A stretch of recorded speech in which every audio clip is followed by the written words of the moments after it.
Thank you very much. So we're both very excited to be here today to give this talk, so let's get right into it.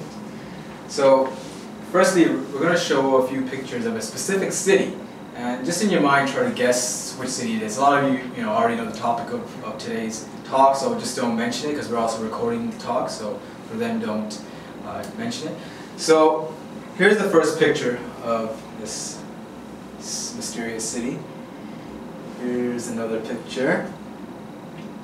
Here's an iconic structure within that city. Here's another angle. Here's a very beautiful subway station in that city. Another subway station. And a nighttime view of that city. So, even me and Marcus would have never guessed the answer of, this city. The city is actually Pyongyang in North Korea, believe it or not. And the reason so many people actually get surprised is because most of the world has this singular negative image in our minds in reference to North Korea, right? Because that's what the media and NGOs always are constantly broadcasting. The media will always only show negative images because that's negative stories are unfortunately more interesting to people, and NGOs will only show the negative aspects of countries because they need funding, they need the support to continue running their institutions, right? But the positive aspects or even the normal day-to-day aspects of the people will never surface the global conversation. Never surface in the global conversation. Right, so the title of our talk today is called Rethinking North Korea, the 98% the world doesn't see or hear about. Right? Because, well, firstly, just to put things in context, Marcus and I come from very different backgrounds. He's an anthropologist specializing in Korean issues, and I'm an advisor to cities and countries that helps them improve their image for socioeconomic prosperity. So, back to the talk at hand. So, here are the singular images that come to people's mind, the axis of evil. As soon as they hear or read the word North Korea, right? It's nuclear program, or poverty, or starvation, human rights violation. That's it. That's the only images that pop in our heads when we hear or read North Korea.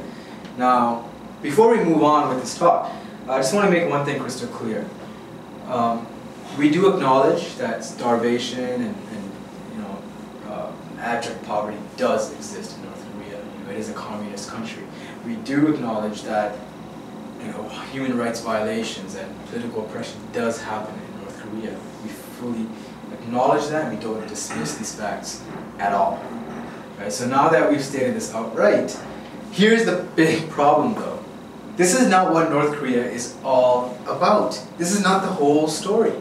It's an obscenely oversimplistic and misleading image about North Korea that has been ingrained into the global imaginary. Right? It's a single story about North Korea, just as poverty and famine is the single story created for say, African countries, right?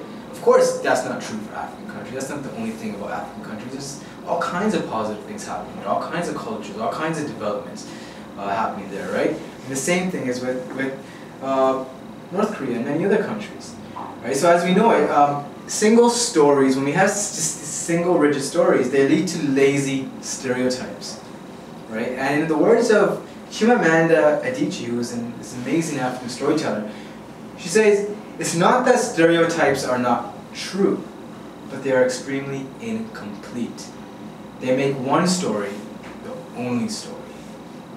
Right? So Marcus and I have spent a lot of time, rigorously spent a lot of time in digging and researching and speaking to various people who have actually been to North Korea, on the grounds of North Korea, who actually do business in North Korea, right?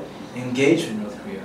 And we even spoke to North Korean refugees to extract insights, the less familiar insights that are broadcasted in the mainstream or any kind of outlet.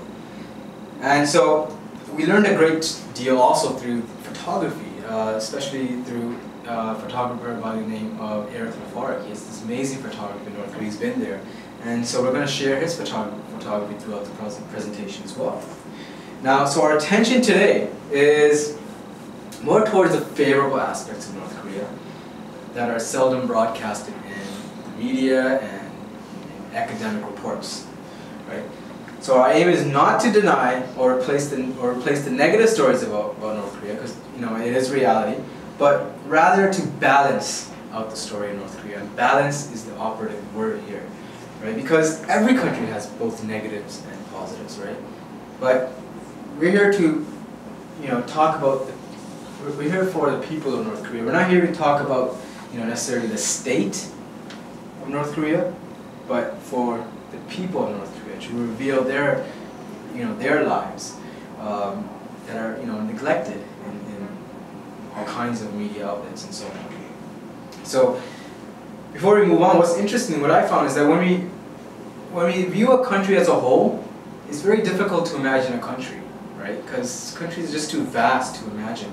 So for this session, please try to imagine the subnational factors of North Korea, right? Because the thing is, when we imagine countries as a whole, the political state just comes to mind and their ideology and so on.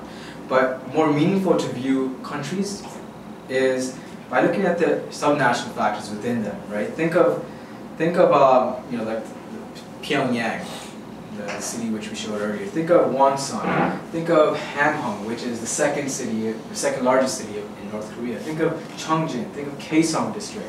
Think of the many villages, the rural, the beautiful landscapes within North Korea. Think of the ski hills. Think of Baebong. There's all kinds of subnational factors that we should imagine to gain a more meaningful, image of North Korea. Because when we just view the country as a whole, we miss out the factors, the people, the cultures, and the day-to-day economic activities that happen of the country, right? So another way of looking at the subnational lens is, think of North Korea, or any country for that matter, as a box of chocolates, right? What we're seeing is just the lid, right? And that's which represents that rigid nation-state type of image. What we need to do is take that lid off and view all the socioeconomic and local factors within that box, right? All ingredients and flavors within the box, right? The chocolates. That's how we get a better sense, a better perspective of countries, right? So now Marcus is going to begin by taking off that lid of the chocolate box and reveal some of the less familiar aspects of North Korea to us. Thank you. Now, most recently we've watched as hopes for discussion on the nuclear issue and food aid have once again crumbled into dust. As it has been for a long time, the same parties are arguing it out, some saying that to give a food aid would be to reward bad behaviour, and others arguing that not to give it would be to participate in some kind of genocide. So what's unchanging here is that while this debate is ongoing, people in North Korea are going about their daily lives. They're getting up in the morning, they're going to work or going to school, they're eating their lunch, friends are meeting, couples are marrying, and parents are worrying about their children's report cards. So what we hope to do with this presentation, as JT touched on before, is to humanize a much demonized people, to throw light on the lives of the people in North Korea, and to go beyond the political rhetoric. Now, this presentation aims to contribute towards reconceptualizing ideas on what it means to live in North Korea. Now, there is much more to North Korea than is commonly seen in the media. Of course, there is a long way to go in terms of improving human rights and ensuring that North Korean people have the essentials. Now, our aim is to spark new ways of thinking, and what we'd like to do is to show the economic side while also showing the human side of aspects of North Korea, because these two stories are intertwined. This is part of this single narrative, the idea of North Korea, and often this idea is what's not seen. Now, this is a personal project between JT and I. We've spent a great deal of time and effort researching and putting together this presentation because we both firmly believe in the importance of a balanced story for North Korea and the potential for change that economic engagement, cultural engagement, and a rethinking of North Korea that it holds. Now, North Korea has its own traditions. It has its own dialects, its own music, and its own customs. Many of these are very similar to that which we can find in South Korea, the two countries being one far longer than they've been divided. Now, North Korea has its own unique dishes which, although similar to South Korean food, reflect the harsher, more rugged climate of that land. Now, I'm sure most of us are familiar with the variety of noodle dishes that come out of North Korea, such as these hamho noodles here. But were you also aware of the other cuisine, the variety of foods that come out of North Korea? Now, these pictures were taken in restaurants in Kaesong and in Pyongyang in North Korea. Now, hopefully then, looking at those photos, it will come as no surprise that North Koreans, as with people everywhere, eat and drink and work and play in much the same way that people do all over the world. Indeed, the early days of spring and public holidays are the most popular times for North Koreans to go to the mountain and enjoy a picnic, like this family here. Now, this is taken from Myeokhyang Mountain.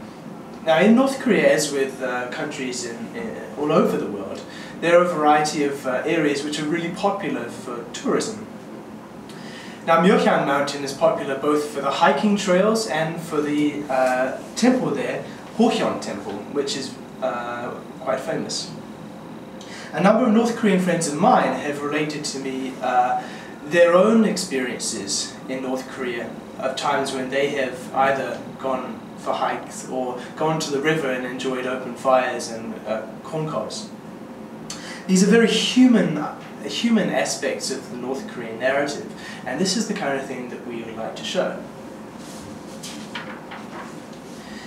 Now, recreation, of course, it doesn't end with outdoor pursuits. If you take a look at this picture here, where do you think it might be? I hope it surprises you to learn that this was actually taken in a Pyongyang Tenpin bowling alley. Now, here we can see some high school children learning how to bowl. So what's impressive about this photo in my mind is not only the fact that these are North Korean children learning how to bowl, it's also the environment of this photo, the beautiful colours and the architecture here. This is the kind of thing that could be seen anywhere in the world. This could be anywhere. Now, this picture here, I believe, is equally surprising. This is a swimming pool attached to a North Korean university. It's interesting to note, as with the bowling alley photo before, not only the facilities, but the architecture of the building, designed to allow for both pleasing aesthetics and for maximum use of lighting. For JT and I, seeing these photos really made us think hard about many of the things we've seen and read on North Korea. Now, speaking with several North Korean friends, I've learned that some of the more favoured pastimes of people in the larger cities include doing things which we were probably very familiar with, going to the movies, going to play pool in venues such as this one, and, of course, when weather permits, going to fun parks such as this one here. So what's remarkable about these photos, these photos which show aspects of everyday life, is just how unremarkable they are, how mundane they are.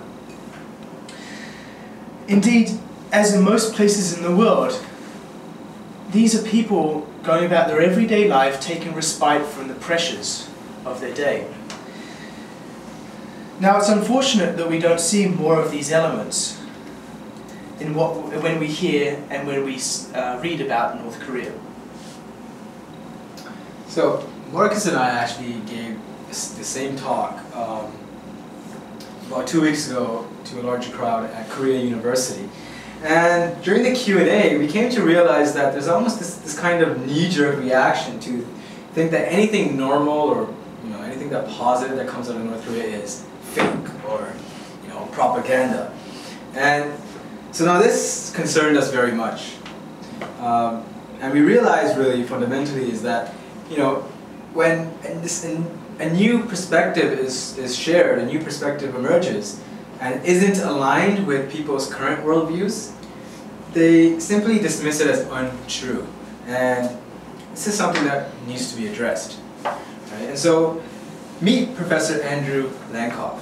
He is the leading and most respected experts on North Korean issues, actually. And here's what he had to say after his first visit to North Korea. I'm just going to read it out loud. I expected to see a dictatorship, and I sort of subconsciously thought that North Korea would look like the kind of totalitarian state one sees in dystopian novels or Hollywood movies. It should have impeccably dressed soldiers standing on the street corners equipped with loaded machine guns at the ready. It should be populated by a citizenry that never smiles, that go about their lives grimly under the iron heel of an omniscient state, and the sun should never shine there. I was instantly disappointed. It was a beautiful day in early autumn on the streets of Pyongyang. There were a great number of smiling people without a hint of oppression or fear. Children were playing with their grandparents, and the young women were as stunningly beautiful as Korean women in the South are. There were soldiers, of course, plenty in fact, but in their baggy uniforms they did not look like the battle-ready killing machines. In other words, everything was so perfectly normal. As a result, I spent the next few days thinking about the horror stories I had heard about the country must either have been hopelessly exaggerated or out of date.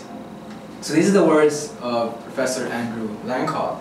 And another misconception, that is dominant in the world is that, North Korea is this locked up, isolated country where outsiders are never allowed to pay a visit. Well, that's far from the truth. The reality is North Korea is open for tourists and even business visitors. And one of the most popular companies that offer these tour companies, offer to take you into North Korea and show you the country is Korea Tours. And the owner of Korea Tours is a very interesting gentleman. His name is Nick Bonner. And here's what he had to say. Tourism requires legal channels for doing business. You don't have it in war zones, so it requires North Koreans to set up a structure to deal with the outside world, and I think that is very positive.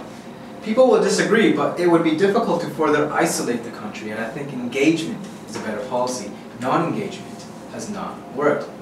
So both Marcus and I share the same view as Nick Bonner, that cultural and economic engagement is the key for a better future for the North Korean people, right? So now we're going to kind of shift gears. We're talking a lot about the cultural and just normal humanizations of the Korean people, and now we're going to discuss more about, emphasize more on the day-to-day economic activities that happen within North Korea, and just the daily exchanges that happen, because there is economic activity in that country. For example, a lot of people still think that cell phones don't exist in North Korea, right? And that's far from the truth. Today's, as you can see, cell phone usage has been exponentially growing within the country, and there are over 1 million subscribers to cell phones. And these are everyday North Koreans, that are using these cell phones. And what really kills the misconception that North Korea is this, locked up, stay away from us type of country, is that the company that is actually providing these telecommunication services is an Egyptian company, right? It's called Korealink. And so I find that very, very interesting.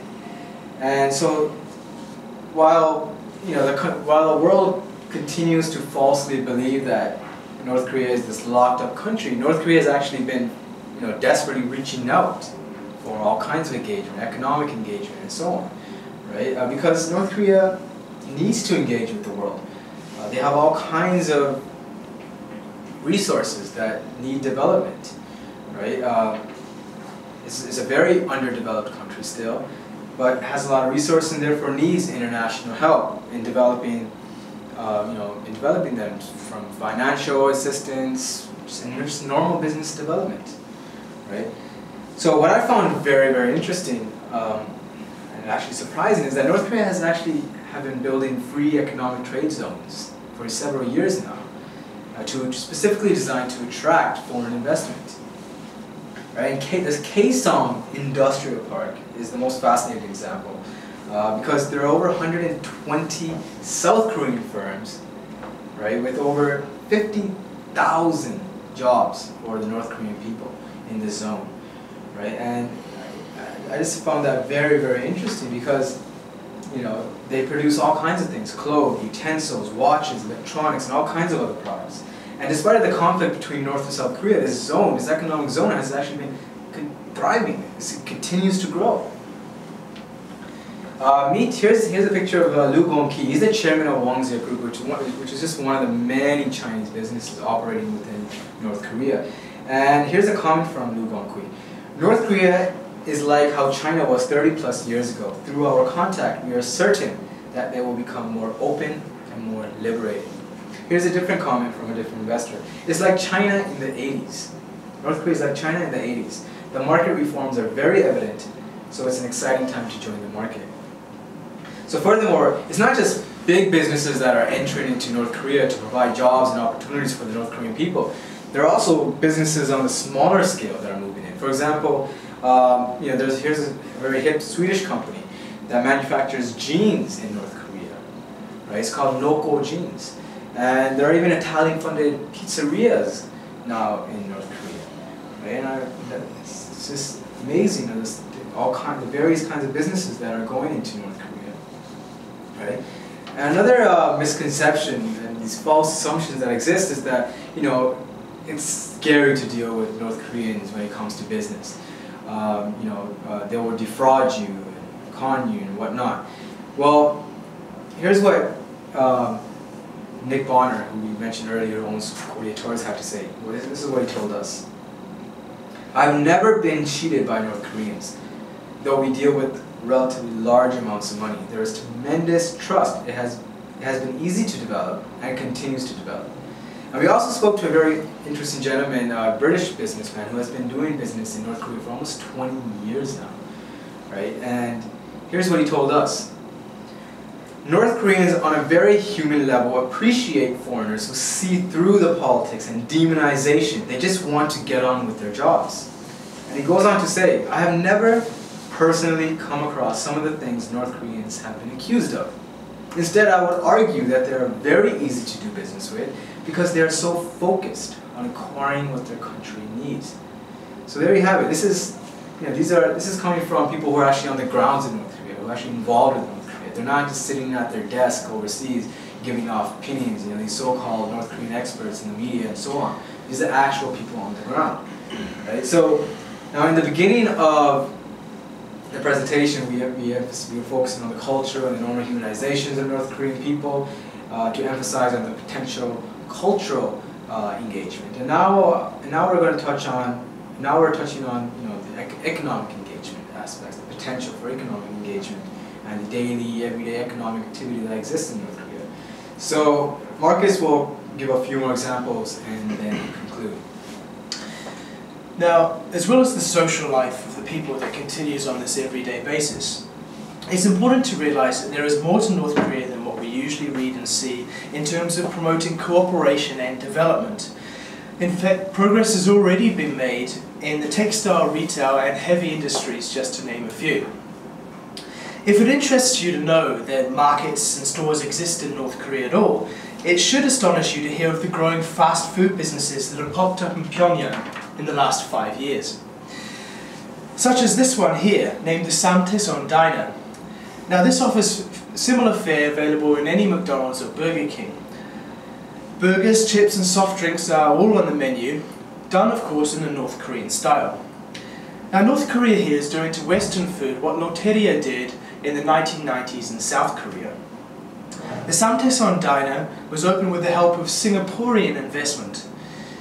And along with the burgers and fries, it also offers beer and hot dogs, which I know for me makes it a lot more tempting. Now, the improvement for conditions in the economic sectors in North Korea have been relatively underreported. This picture here shows a woman working in a North Korean factory, textile factory, that manufactures clothing for the local market and for the markets in Southeast Asia. Many of these clothes made in these factories will be shipped to destinations such as Vietnam and even other stores such as in South Korea. You may be familiar with Dongdaemun. Many of these clothes will end up there too. There are also a number of foreign businesses that are already making the most of some of the development in North Korea. To offer just a few examples, walking the streets of some of the largest cities in North Korea, it's possible to see advertising for the Pyeonghwa automobile. Now, this is a North Korean constructed car built with the help of South Korean investment. Now, although it's not likely to challenge the likes of Hyundai or BMW in the near future, it's interesting to note that this kind of manufacturing is even taking place.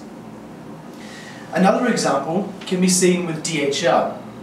Now, this company we're probably all familiar with, but are you aware that this British company has been dealing with North Korea for the last 15 years? Now, as with Roger Barrett and Nick Bonner, DHL continues to find success in North Korea. You have to ask yourself, what do these people know that we don't? Further to this, a Chinese company had recently entered into a joint venture to produce Peony Peak bicycles in North Korea. Now, North Korea has a literacy rate of 99%. That makes for a highly educated people. The North Korean people are very proud of their history and their culture, with a strong sense of unity.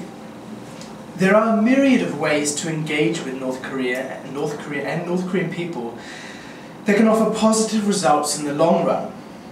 Further to the opportunities for economic exchange, it's also important to consider other forms of exchange, such as academic and cultural.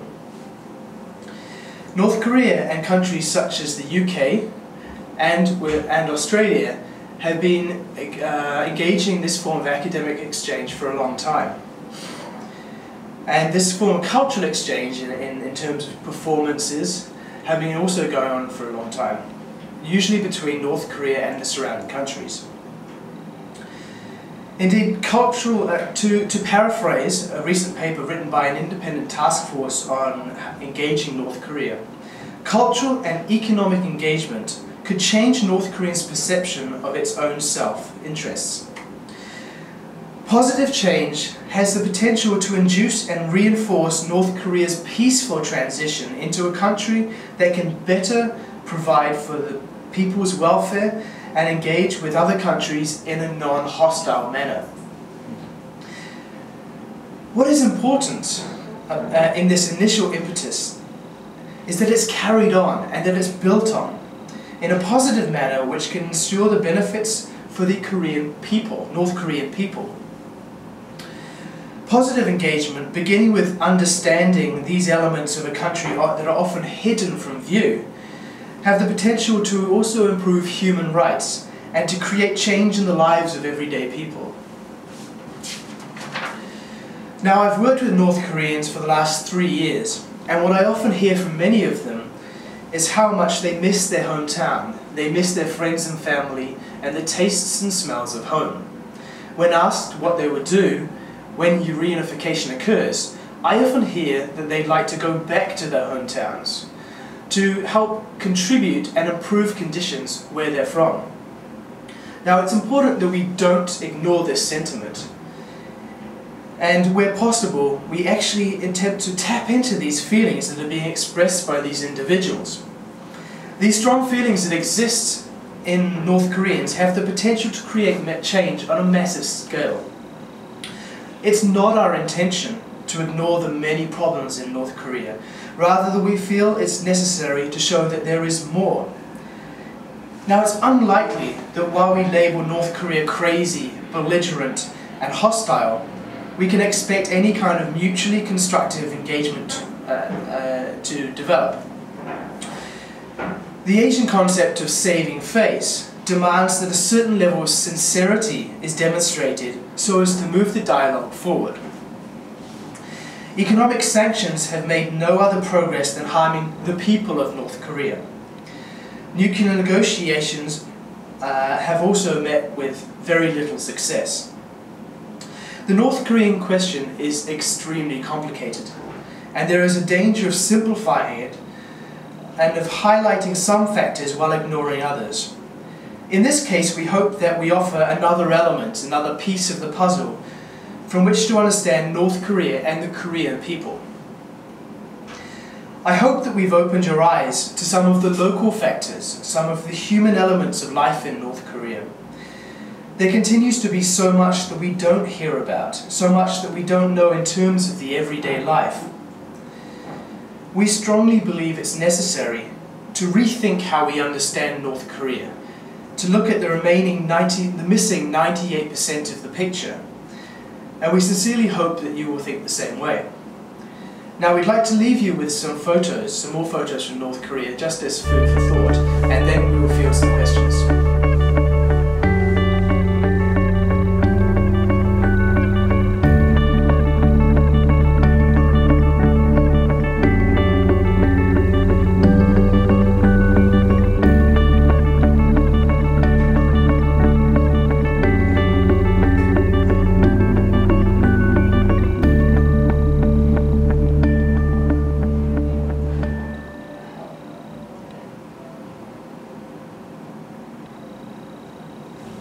Thank you very much.